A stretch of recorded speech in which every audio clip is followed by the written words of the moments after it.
Prošlo je 8 godina od kako su reflektori filmske rasvete prvi put osvetlili unutrašnjost do tada nepoznate pećine nazvane Pećina nad Vražijim Firovima. Televizijska ekipa koja je tada kročila u ovo carstvo mraka naslutila je Eldorado za speleologe koji se krije duboko u utrobi zemlje. 8 godina mukotrpnog rada bilo je potrebno ekipi speleološkog odseka Planinarskog saveza Beograda da ode dalje u svojim istraživanjima nego i jedna druga ekipa pre njih. Otvorili su nove horizonte u pećini koja sa preko 10 km istraženih podzemnih hodnika danas predstavlja najveći podzemni lavirint na području Jugoslavije.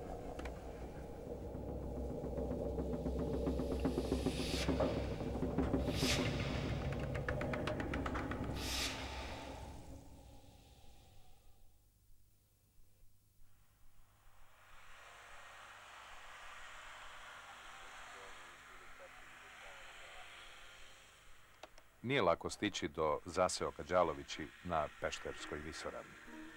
Iako su Đalovići od Bijelog polja na vazdušnoj udaljenosti od oko 17 km, putem treba ići preko 60 km. Posljednja deonica na ovom pravcu je strm i izuzetno loš put, koji posle pređenih nekoliko kilometara teško da se može nazvati putem.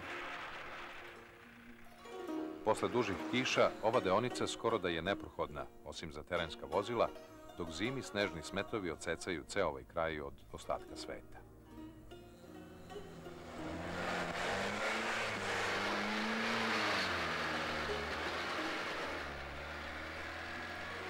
Može se odahnuti tek kada se stigne u travnatu dolinu ispod kuće u Čamparima i Đalovićima. Napuštena škola u Đalovićima je najčešće baza u kojoj se speleolozi odmaraju, pripremaju i razrađuju svoje planove za osvajanje pećina i jama na ovom prostoru. To je ujedno i posljednja tačka do koje se može stići kolima, što znači da od ovog mesta speleolozi zavise isključivo od svoje psihofizičke kondicije za savladavanje napora koji predstoji. Prethodnica ove ekipe je na ovom terenu provela već 2 nedelje, pripremajući sve potrebne elemente za veliki poduhvat koji se sprema. Pred spavanje još jednom se utvrđuju najsvežiji podaci koje su vođe ekipa prikupili posljednjih dana. 2 člana ekipe, geofizičar i njegov pomoćnik, imali su za zadatak da paralelno sa ekipom koja je pripremala teren pod zemljom prođu nadzemnim putem, ceo teren na kome se pećina prostire i utvrdi postojanje vrtača i jama koje bi mogle biti skriveni prolaz u nepoznate delove ove pećine. Više godina speleološki odsek Planinarskog saveza Beograda istražuje pećinu nad Vražijim Firovima i gotovo uvek je speleologije tokom godina istraživanja ove pećine čekalo poneko novo iznenađenje ili zagonetka koji su brže ili sporije rešavali. Ovoga puta to je potopljeni hodnik na kraju dugog kanala, koji već duže vremena predstavlja prepreku daljem napredovanju kroz pećinu. Ranije očekivanja da bi se u sušnoj godini nivo vode u tom sifonu na kraju pećine mogao spustiti toliko da bi bio prohodan, pokazala su se uzaludnim. Stoga je jedino rešenje dalje roniti i taj zadatak će speleolozi pokušati da izvrše.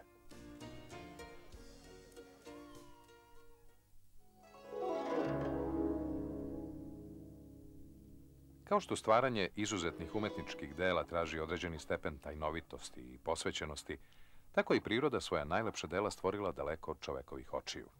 To se potvrdilo i u slučaju pećina nad Vražijim Firovima i teško pristupačne Đalovića klisure, u čijoj dubini je skriven ulaz u pećinu. Iako su žitelji Đalovića i Čampara znali za ovu pećinu i u teškim vremenima se krili u njenom ulazu i prvih 100 metara od ulaza, kao i svi goštaci, pored izuzetne gostoljubivosti, pokazali su i tradicionalno nepoverenje prema speleolozima, time što nisu ništa želili da pričaju o pećini.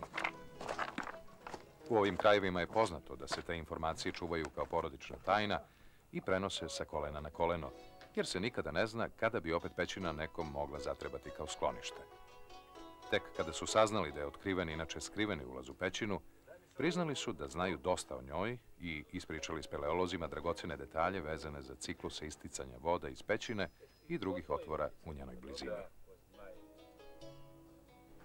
U napuštenoj školi u Đalovićima još jednom se kontroliše oprema i stvari prepakuju samo na one najnužnije, potrebne za višednevni boravak pod zemljom. Svaki član ove ekipe Zahvaljujući kolegama koji su danima pre njih transportovali opremu i postavljali obezbeđenje u pećini, sada nosi na leđima teret od svega 20 kilograma, uglavnom sastavljen od rasvete za snimanje i ronilačke opreme, neophodne za zadatak koji im predstoji. Ne obazirući se na iznenadni jesenji pljusak, ekipa kreće u dogovoreno vreme u savlađivanje prve velike prepreke.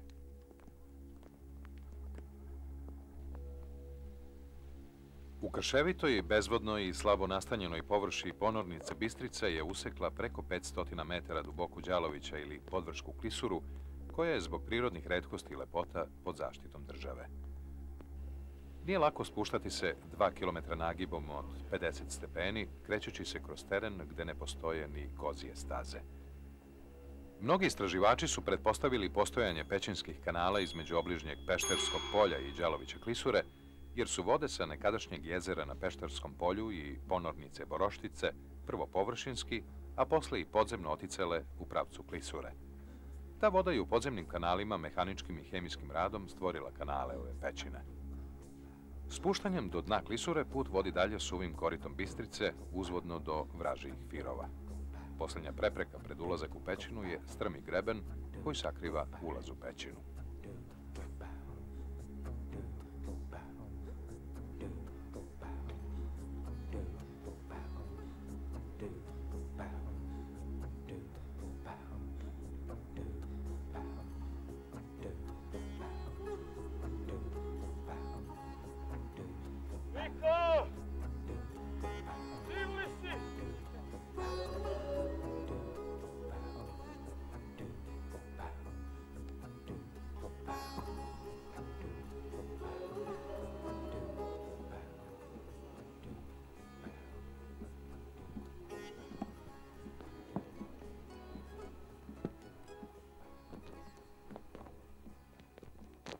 Zvaćemo gore školu, bivak 1 i transportovat ćemo potrebnu opremu dalje do ulaza u pećinu prijem.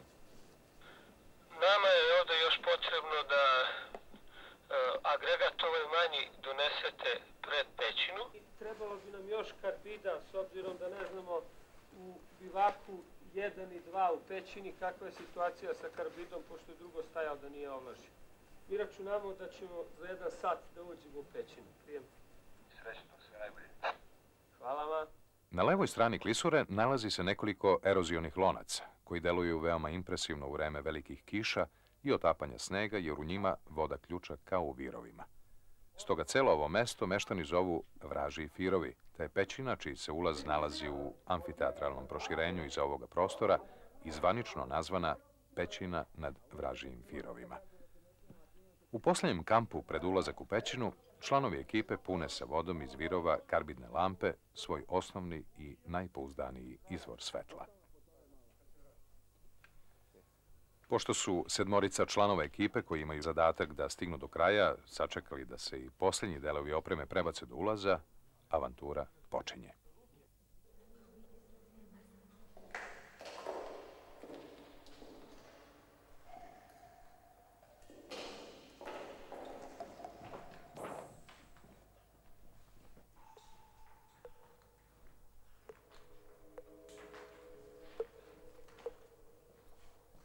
Iako je reč o pećini, dakle o manje više horizontalnim kanalima, kretanje kroz nju je veoma otežano zbog brojnih kaskada, jezeraca, blata i kamenih blokova, ali i zbog prelepog pećinskog nakita koji treba zaobići.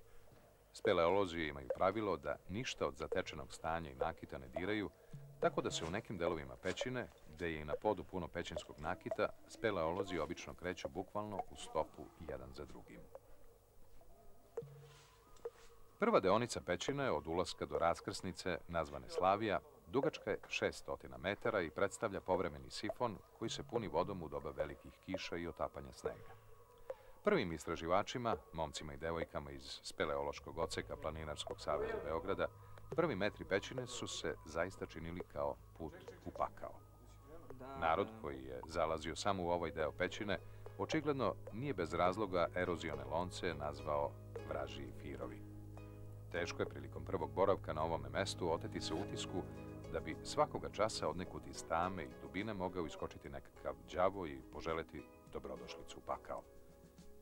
Vremenom se i speleolozima pokazalo da prvih 600 metara od ulaza u pećinu, odnosno potez do raskrsnice kanala, predstavlja čistilište, odnosno deo u kome se odlučuje ko će preko Prusikovog saliva u gornji nivo pećine, u rajske prizore prepune pećinskog nakita, a ko u kanal sa jezerima, najniži i najsuroviji deo pećine. Taj deo predstavlja veliki lavirint, sastavljen od preko 5 km blatnjavih i potopljenih kanala sa izuzetno velikim i napornim kaskadama. Na našu sreću, ovaj put zadatak vodi ekipu na lakšu stranu, u gostoprimljivi deo pećine.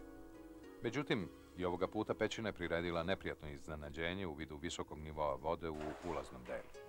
Nikada do sada speleolozi u ovo doba godine nisu imali ovako visok nivo vode. Uz neplanirani utrošak vremena, i ovaj problem je rešen. Speleolozi imaju dva načina za prelaženje podzemnih jezera. U prvom slučaju, kada je potopljeni deo pećine jako dugačak, pravi se mali splav sa kojim se u parovima speleolozi i oprema prebacuju duž kanala. Problem je u nestabilnosti ovih splavova, jer svaki pogrešni pokret može dovesti do toga da neko završi u vodi čija temperatura je samo 8 stepeni iznad nule. Stoga je daleko sigurniji, ali i daleko naporniji, prelazak jezera preko takozvanog gelendera, koji zahteva dobru uvežbanost i snagu za prelaženje i manjih razdaljina.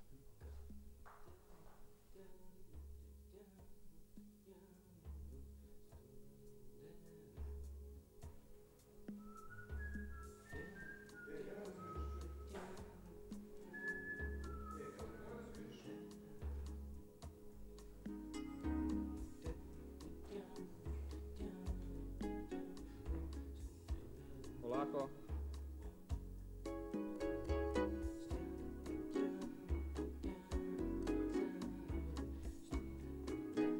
Ukradni si.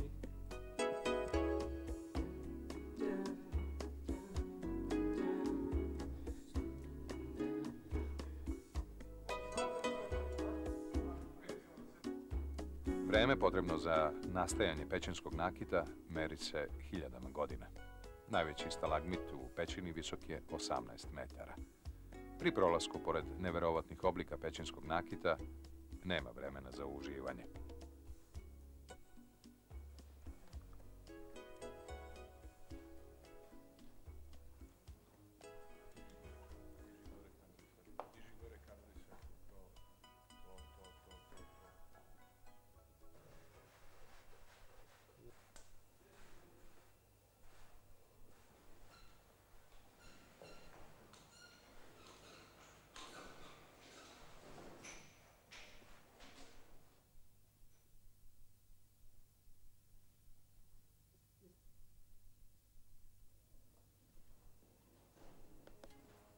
Jedna od većih visinskih razlika je i kaskada nazvana Prusikov saliv.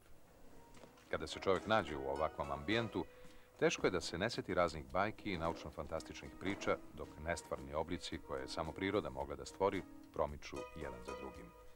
Stoga je i pravilo da speleolozi daju imena pećinskim prostorijama i nakitu. Često je to ime osobe koja ih je prva osvojila ili je reč o predelima iz svakodnevnog života ili fantazije koji podsjećaju na njih. Neretko je zbog razumljive iscrpljenosti asocijacije i hrana, tako da se pojedini delovi ove pećine i neki primjerci nakita zovu kifla, sladoled ili čokoladna torta.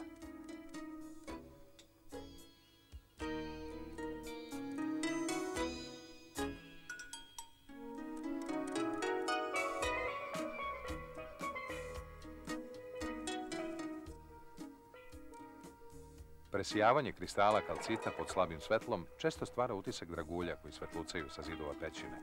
Stoga je lako pretpostaviti otkuda od najstarijih vremena potiču brojne legende o pećinama sa blagom koje nikada nije pronađeno.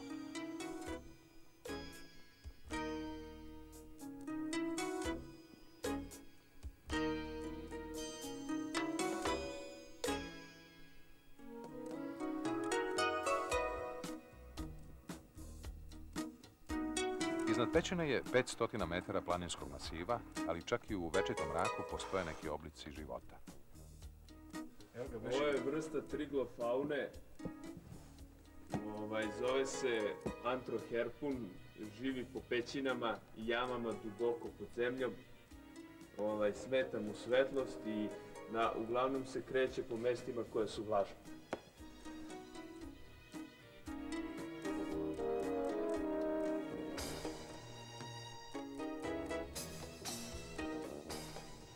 Bigrine kade nastaju izlučivanjem kalcijum karbonata koji je rastvoren u vodi kojom su kade ispunjene. Iz nekih je voda isparila ili otekla kroz pukotine.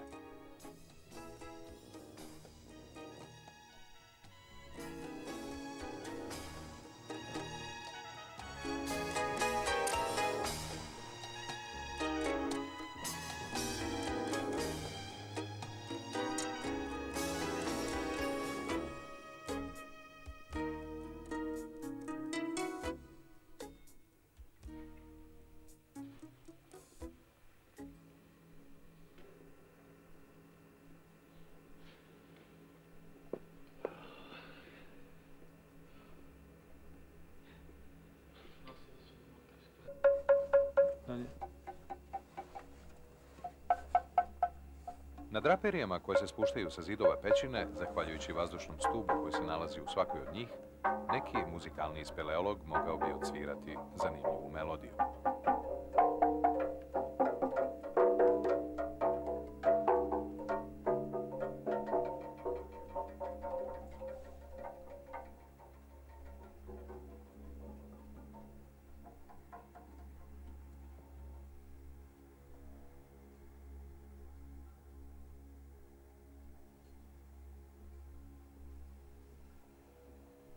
Plafon koji se naglo spušta nagoveštava približavanje najnapornijeg dela pećine. Deonicu ovoga dela puta speleolozi su nazvali termitnjak. Nju čini uzak i teško prohodan hodnik koji jedva dozvoljava da se kroz njih provuče čovek bez opreme. Mora jedan da bude unutra zbog svetla. Uđi. Ne vidim čoveka. Uđi ti levo. On ima dobro svetlo. Da, neka uđe, vidi se odlično. I Miko, samo malo još. Mogi? Šta ćeš? Ti da si ja pobili, da? Ne, samo svetla.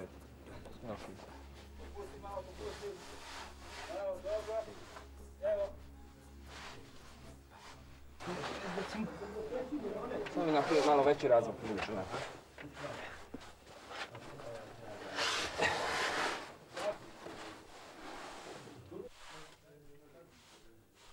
Jel dobro, Mile?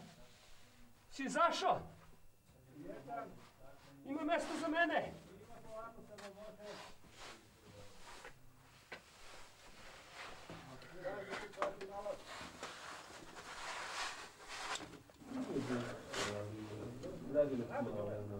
Idem za vama. Dobro. Idem. Ruka prošla, ali tela nema šanse.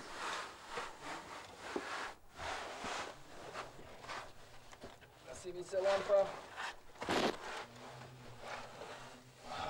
Vidi ovde korali. Moment. Čekajte mene, ja se bojim raka. Aj, samo za mnom. Mile, si vidio i ovde korali? Zlože na staklane. Ovamo gore, a Mile? Dobro. Niko, nisi... Zvuči dosta kila napolje. Nisi po meri. Ovo je svakako i najuži deo pećine i deo za čije savlađivanje je potrebno dosta vremena. Ubrzo posle njega sledi slobodno penjanje uz klizave stene, koje sa opremom na leđima nije nimalo lako iskušenje i za vrhunske sportiste.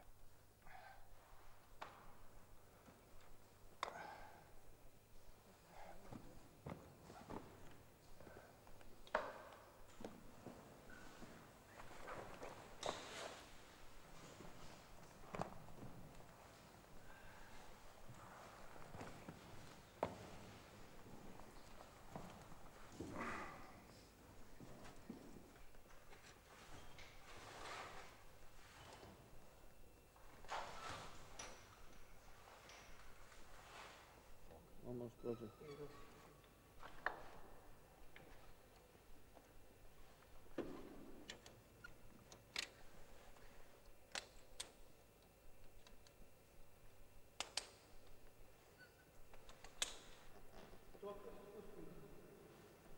Tu dok ti se ne... Ne, stalno ga otežeš, do sad se već mogu da se spuštaš uže.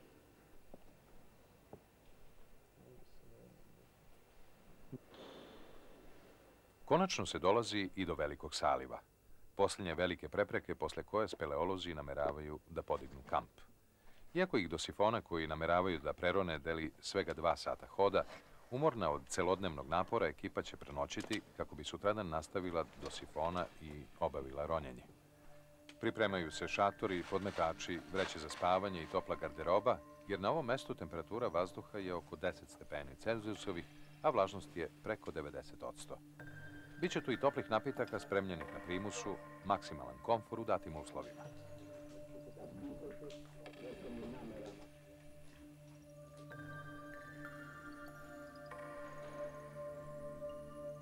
Spavanje duboko u zemljenoj utrobi je jedinstven doživljaj. Stoga pre spavanja članovi ekipa imaju vremena da malo uživaju u ambijentu koji okružuje njihov logor.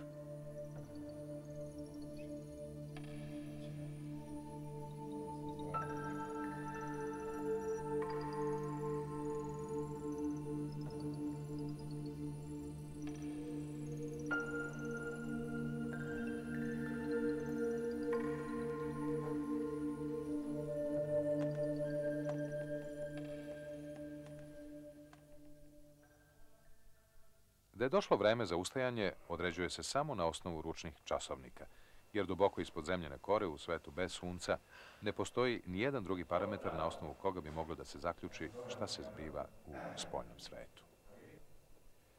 Jutarnje umivanje iz bigrenih kada ledenom vodom samo je naznaka roniocima kakva je temperatura vode koja im nedaleko odavde predstavlja poslednju prepreku. Planirano speleoronjanje je značajan i izuzetan poduhvat, jer treba da se roni u Sifonu udaljenom oko 5,5 km, što u Jugoslaviji predstavlja speleoronjanje na rekordnoj udaljenosti od ulaza u pećinu. Dolazak do Sifona pratila je atmosfera čvrste rešenosti da se Sifon savlada ukoliko je kanal dovoljno širok da čovek može da prođe i ukoliko Sifon nije ekstremne dubine ili dužine.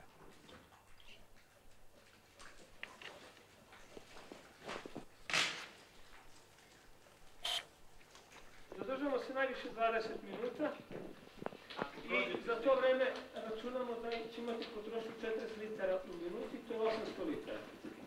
Ja imam 1700 litara, a Ceca ima recimo 2300-2400 litara. Mi ne smemo da se zadržimo više od 40% vazduha koji ima onaj rolac koji ima manje vazduha. Ladna voda mnogo. Strahovita. Vraćamo se odmah nazad. Znači nikakvo zadržavanje, ništa. Sve dole ostavimo pod vodom i krećemo. 5,5 km udaljeni od najbližeg poznatog izlaza na zemljenu površinu, dvojice najiskusnijih ronilaca nestaju pod površinom ledene vode.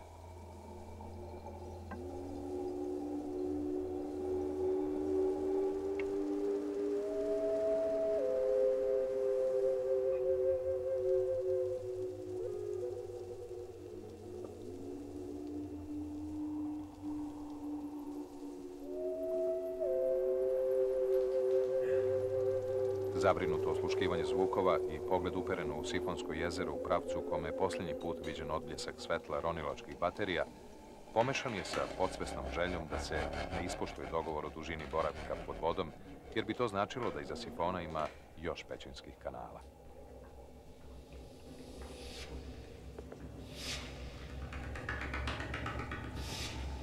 Vreme predviđeno za povratak je uveliko prošlo kada se pojavio prvi bljesak svetla u vodi. Već po prvim reakcijama jasno je da je cilj obavljen. Wow, šta ima? Prerodi smo ga! Pa, to smo znali. Pa, i našto nije nešto naročito veliki.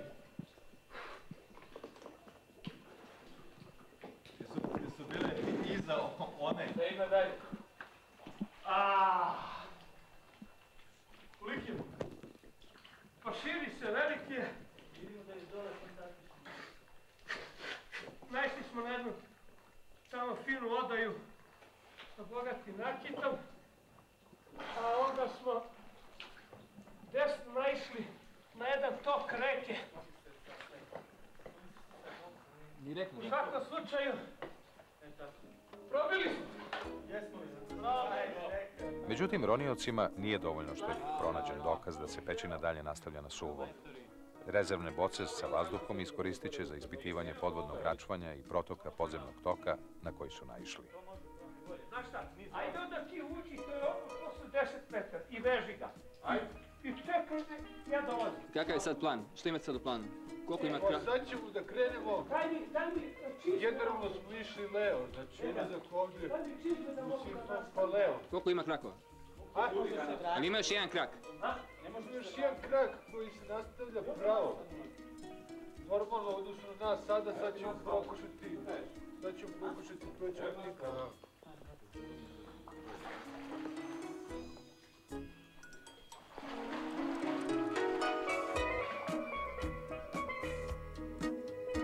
U povratku je svima lakše. Zadatak je obavljen i cilj je postignut. Za koga? Za nas, za Mark. 5,5 kilometara do izlaska sada padaju mnogo lakše, kada je konačno utvrđeno da novootkrivenih 400 metara daje nadu da se pećina nad vražijim pirovima prostire dalje i dublje nego i jedna u Jugoslaviji. Na listu savladanih prepreka ovog podzemnog lavirinta dodat je i sifon dugačak 40 metara, koji će nekoj narednoj ekipi biti samo usputna prepreka za istraživanje daljih neotkrivenih prostora ove pećine. When the Lamb opened the seventh seal, silence covered the sky.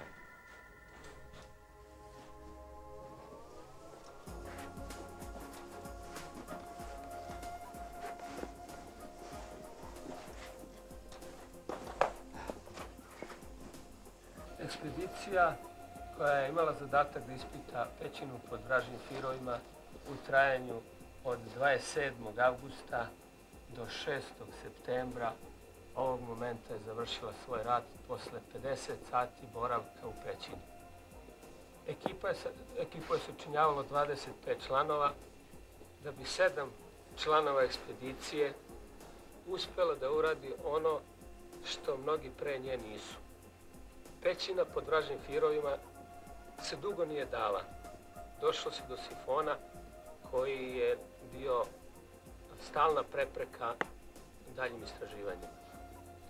Ova ekipa je uspjela da prođe sifon i da nastavi još 400 metara iza sifona i utvrdi da se pećina nastavlja posle 10.550 metara istraženih, nastavlja se i dalje. Naša sljedeća istraživanja će biti u tom cilju da je produžimo, da postane najveća, najduža pećina na Balkanu, a najlepša već jeste na osnovu onoga što smo već do sada vidjeli. Bilo je zadovoljstvo raditi sa ovom ekipom i nadam se da ćemo i u buduće zajedno smoći mogućnosti i snage da nastavimo tamo gdje smo stali.